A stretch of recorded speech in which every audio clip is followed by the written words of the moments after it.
இது நதிலை, நான் பொன்வாக்கா.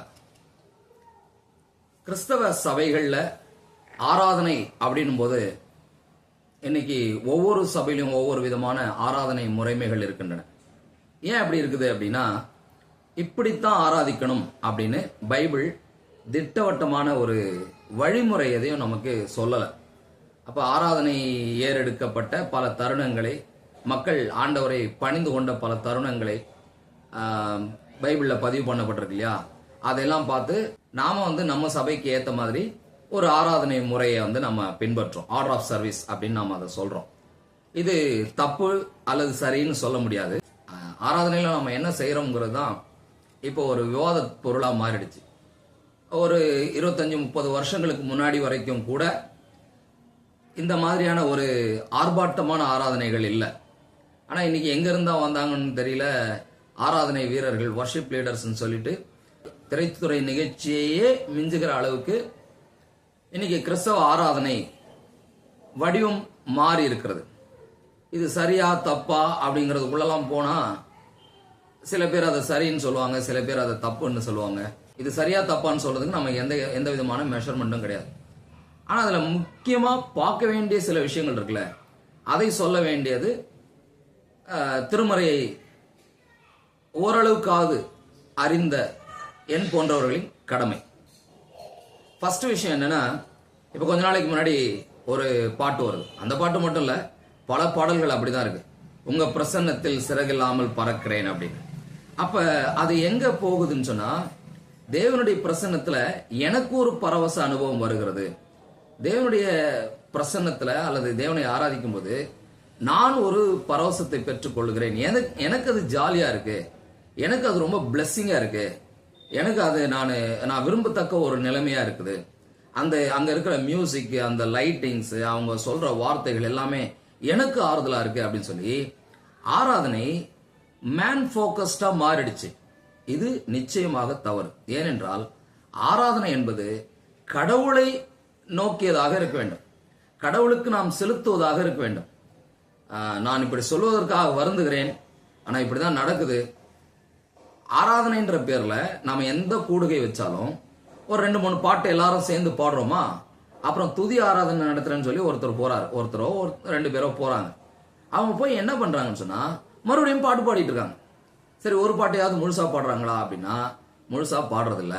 ஒரே பீட்ல இருக்கக்கூடிய வேற வேற பாடல்களுடைய சில வரிகளையோ அல்லது ஒரு சில பத்திகளையோ திரும்ப திரும்ப பாடுறது அப்படிங்கிறது தான் இன்னைக்கு ஆராதனைன்னு மாறிடுச்சு. நடுவில் 2-3 வார்த்தைகளை சொல்றாங்க. அந்த வார்த்தைகள் எப்படிப்பட்டதா இருக்குன்னா, மனிதர்களுக்கு இன்ஸ்ட்ரக்ஷன் கொடுக்கறதா இருக்கு. எல்லாரும் கைகளை தட்டுங்க, கைகளை உயர்த்துங்க, தலைக்கு மேல கையை உயர்த்துங்க, எல்லாரும் உங்க வலது கையை தூக்குங்க, அல்லது எல்லாரும் உங்க நெஞ்சில கையை வச்சுக்கோங்க, அல்லது சத்தமா துதிங்க அப்படின்னு மனிதர்களுக்கு இன்ஸ்ட்ரக்ஷன் கொடுக்கிற வார்த்தைகளா இருக்கு. அப்படி இல்லைன்னா கடவுளுக்கு இன்ஸ்ட்ரக்ஷன் கொடுக்கிற வார்த்தையா இருக்கு. நான் சரியா தான் வார்த்தையை பேசுறேன். கடவுளுக்கு இன்ஸ்ட்ரக்ஷன் தான் கொடுக்குறாங்க. இறங்கும், நிரப்பும், ஆசீர்வதியும், இல்லைன்னா அவ்வளவுதான் அப்படிங்கிற மாதிரி கடவுளுக்கே நம்ம ஆளுங்க இன்ஸ்ட்ரக்ஷன் கொடுத்துட்டு இருக்காங்க. இது அல்லவே ஆராதனை. ஆண்டவருக்கு நாம கொடுக்கணும் இல்லையா? நீர் வாழ்க, உம்மை போற்றுகிறேன், நீர் பெரியவர், நீர் உயர்ந்தவர் அப்படின்னு சொல்லி கடவுளுடைய தன்மைகளை எண்ணி நாம் துதிக்க வேண்டும். துதி சொற்களை நாம் சொல்ல வேண்டும். போற்றி அப்படின்ற வார்த்தையெல்லாம் ரொம்ப அருமையான வார்த்தை. நம்ம தமிழ்ல கிறிஸ்தவர்கள் அதை பயன்படுத்துறது இல்லை. பிறகு ஸ்தோத்திரம். ஸ்தோத்திரம்ன்றது எதுக்குன்னா, அவர் செய்த நன்மைகளை எண்ணி அவருக்கு நன்றி செலுத்துவதற்கு பேர் ஸ்தோத்திரம். அப்ப அவருடைய தன்மைகளை எண்ணி அவரை போற்றுவதற்கு துதி என்றும், அவர் செய்த நன்மைகளுக்காக அவரை போற்றுவதற்கு ஸ்தோத்திரம் என்றும் பெயர். பைபிள்ல இன்டர்சேஞ்சபிளா அந்த வார்த்தைகள் மாறி மாறி இருக்கிறதுனால இப்போதைக்கு நான் அதுக்குள்ள போகல. அதை பத்தி ஒரு ஸ்டடி பண்ணிட்டு இருக்கிறேன். நம்ம அதை டீடைலா பின்னால பார்ப்போம். சோ ஆராதனைங்கிறது மனிதனை நோக்கியதாக, மேன் போக்கஸ்டா இல்லாம காட் போக்கஸ்டா இருக்கணும் அப்படின்னு நான் சொன்னேன் இல்லையா? சரி, அது போக்கஸ், ரொம்ப முக்கியமானது போக்கஸ் தான். பிறகு எப்படி அதை ஆராதிக்கணும், எப்படி ஆராதனை நடத்தணும் அப்படின்னா, இன்னைக்கு நாம குதிச்சு நாம ஆர்ப்பரிக்கிறது அல்ல ஆராதனை. மேன் போக்கஸ்டா இருக்கக்கூடாது, காட் போக்கஸ்டா இருக்கும். அதாவது மனிதனை நோக்கியதாக ஆராதனை இருக்கக்கூடாது, தேவனை நோக்கியதாக இருக்க வேண்டும். மனிதனுக்கு அதுல ஒரு பெரிய பரவச உணர்வு கிடைக்கிறது, அல்லது மனுஷனுக்கு ஒரு ஆறுதல் கிடைக்கிறது, அல்லது மனுஷனுக்கு ஒரு விடை கிடைக்கிறது, பதில் கிடைக்கிறது. இதல்ல ஆராதனை. மனிதனுக்கு ஏதாவது கிடைச்சிருச்சுன்னா அது அங்க மனிதன் பலன் அடைகிறான், பயனடைகிறான். அது ஜப கூட்டம் போன்ற அல்லது ஆவிக்குரிய ஒடுக்க கூட்டங்கள் போன்ற மற்ற கூட்டங்கள்ல நாம் ஆவிக்குரிய நிலைமையில வளர்றதுக்கு அந்த கூட்டங்கள்ல நமக்கு பயனுள்ள சில செய்திகள் அல்லது கருத்துகள் கிடைக்கும். அது வேறு. ஆனால் ஆராதனை என்று வரும்போது அங்கே கடவுள் மட்டும்தான் மகிமைப்பட வேண்டும். நான் சில வார்த்தைகளை மட்டும் சொல்றேன். அப்பதான் நமக்கு அதனுடைய வீரியம் நமக்கு புரியும். ஸோ பழைய ஏற்பாட்டு வர்ஷிப்ல ஒட்டுமொத்த பைபிள்ல நான் சொல்றேன், பழைய ஏற்பாட்டு பரிசுத்தவான்கள் ஆராதிக்கிற அந்த ஆராதனையை பற்றி சொல்லும்போது, ஒன்று அவங்க பணிந்து குனிந்து சொல்லுவாங்க இல்லையா, தரை மட்டும் குனிந்து அப்படிங்கிற ஒரு டேர்ம் பயன்படுத்துவாங்க. அதுக்கு ஷாகா அப்படிங்கிற ஒரு வார்த்தை. நான் இந்த எபிரேய வார்த்தை கிரேக்க வார்த்தைகள்லாம் இப்போ சொல்லி உங்களை போர் அடிக்க விரும்பல. ஒரு நம்ம ஆதியாகமம் 18ஆம் அதிகாரத்தில் பார்க்கும்போது தரை மட்டும் குனிந்து அப்படின்றோம். அதே வார்த்தை யாத்திராகமம் 34:8 தரை மட்டும் குனிந்து பணிந்து கொண்டு அப்படின்றோம். ஸோ தரை மட்டும் குனிந்து கொள்ளுதல் அப்படி குனிந்து பணிந்து கொள்ளுதல் அப்படின்ற அந்த வார்த்தை மட்டும் ஏறக்குறைய 170 முறை பைபிள்ல பயன்படுத்தப்பட்டிருக்கு. அதுக்கப்புறம் இன்னொரு வார்த்தை பயன்படுத்தப்பட்டிருக்குது. அது சேவை, ஆராதனை ரெண்டுத்துக்குமே ஒரே வார்த்தை தான். அதனாலதான் நாம இங்கிலீஷ்ல ஆராதனை சர்வீஸ் சொல்றோம், வேலையவும் சர்வீஸ் சொல்லுவாங்க. ஏன்னா அது வாழ்க்கை முழுவதும், ஒரு நாள் போய் ஞாயிற்றுக்கிழமையோ அல்லது வேற எந்த கிழமையிலோ ஒரு ஆராதனை கூட்டம் நடத்துவதை பற்றியது அன்று அந்த பதம். அது நம் வாழ்க்கையவே ஒரு ஆராதனையாக, சேவையின் மூலமாக, நாம் ஒழுங்காக நடந்து கொள்வதன் மூலமாக கடவுளை ஆராதித்தல் அப்படிங்கிற அர்த்தத்துல சொல்லப்பட்டிருக்குது. உபாகமம் 6:13 சரி, அதே தான் யோசுவா 24:15 சரி, நானும் என் வீட்டாருமோ என்றால் கர்த்தரையே சேவிப்போம் வருதுலே. அந்த சேவைன்றது ஒரு ஆராதனை கூட்டத்தையே எப்ப பார்த்தாலும் நம்ம ஆராதனை கூட்டமே நடத்திக்கிட்டு இருக்கிறதுன்றது இல்லை. நம்முடைய வாழ்க்கையவே நம்ம வாழ்க்கையில் நாம் செய்யற செயல் அல்லது வேலை, ப்ரொஃபஷன் இருக்கு, அது எல்லாமே கடவுளுக்கு மகிமையாக அந்த இடத்துல நம்ம சாட்சியாக நிற்பது என்பதை அது உள்ளடக்கியதா இருக்கிறது.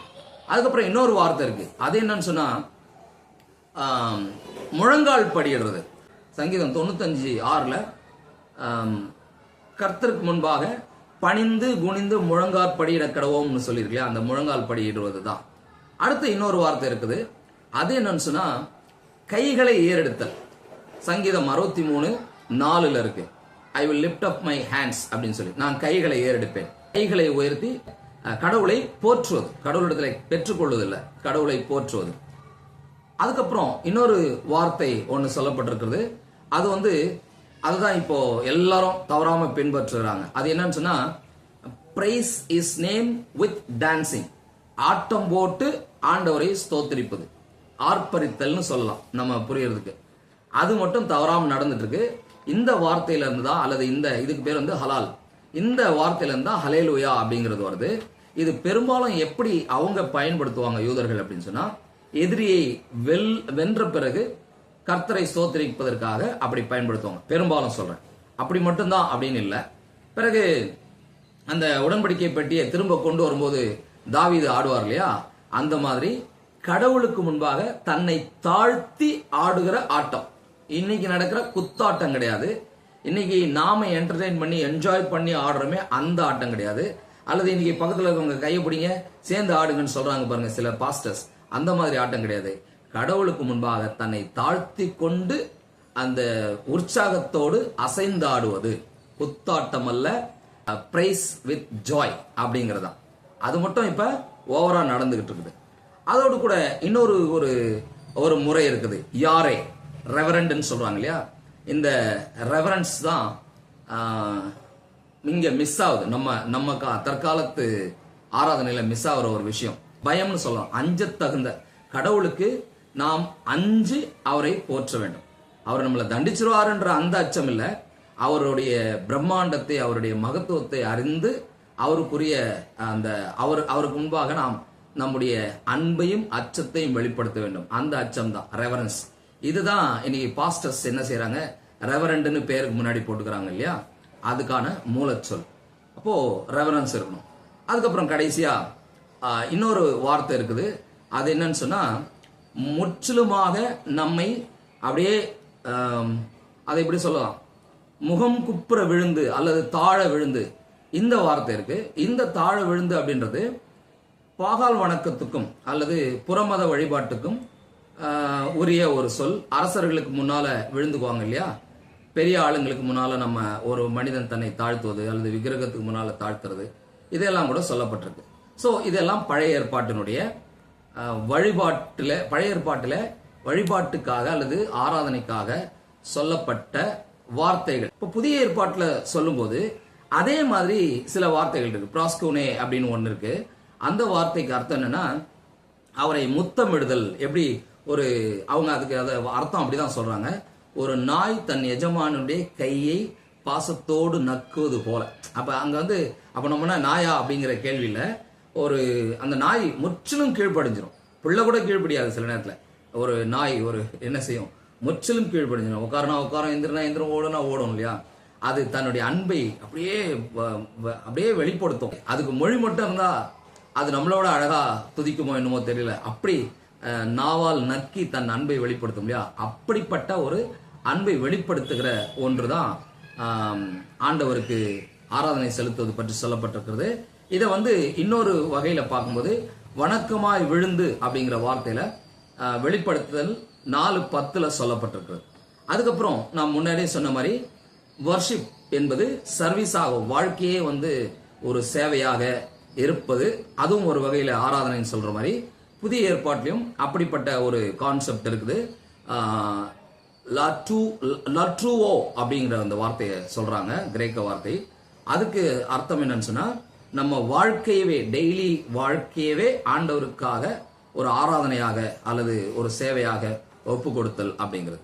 அதுக்கப்புறம் பயபக்தி இங்கேயும் வருது, பயம் பக்தி சார்ந்த சொற்கள் வருகின்றன.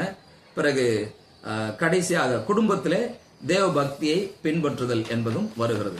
இந்த வீடியோனுடைய டியூரேஷன் ரொம்ப அதிகமாக போயிடக்கூடாதுன்றதுக்காக நான் அந்த வார்த்தைகள் எல்லாம் சொல்லி அதுக்கு எக்ஸ்பிளைன் பண்ணாம அந்த வார்த்தையினுடைய பொருளை மட்டும் சொன்னேன்.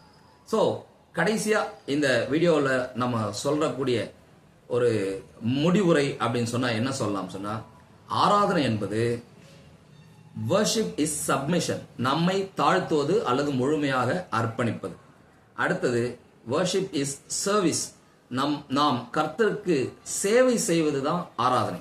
வாழ்க்கை முழுவதும் அது ஒரு ஆராதனை கூடுகை, ஞாயிற்றுக்கிழமையில ஆராதனை கூடுகை அப்படின்றமே அது கிடையாது, நம் வாழ்க்கையவே ஆராதனையாக மாற்றுவது.